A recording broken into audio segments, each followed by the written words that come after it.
या हबीब अत्तवाबीन या हबीब अत्तवाबीन या अमान अल-खाइफीन या रजा अल-मुनक़तिईन सुब्हानक मा अबदनाक हक़्क़ इबादतिक वला शकरनाक हक़्क़ शुक्रिक वला क़दरनाक हक़्क़ क़दरिक।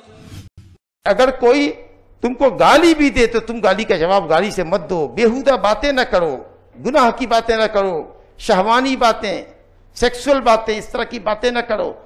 रफस कहते हैं जिमा, और जिमा से मुताल्लिक बातें, इसी तरीका से बेहुदा बातें जी, और इसी तरीका से शोर हंगामा जैसे जाहिल लोग करते हैं उस तरह की बातें, उस तरह का अमल मत किया करो। और फरमाया गया कि अगर कोई तुमको गाली दे, झगड़े, तो कहो कि मैं रोजेदार हूं।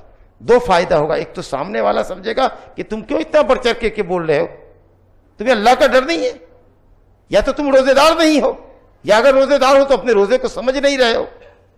एक तो उसको थोड़ी सी ब्रेक लगेगी, और दूसरी यह है कि अपने आप को ब्रेक लगाना है कि अगर इमोशनल हो रहे हैं कि भाई जवाब दे, वो गाली दे रहा है और हम चुप हैं, वो हमें कमजोर समझ रहा है, लेकिन उसके बावजूद भी आप कहते हैं इन्नी साइमुन, गोया कि अपने आप को आप लगाम दे रहे हैं कि तुम चुप रहो, कंट्रोल में रहो, तुम्हारा रोजा तुमको जवाब देने से रोक रहा है। तो इस तरीके से अपने नफ्स की भी तरबियत हो रही है और सामने वाले को भी आप नसीहत कर रहे हैं।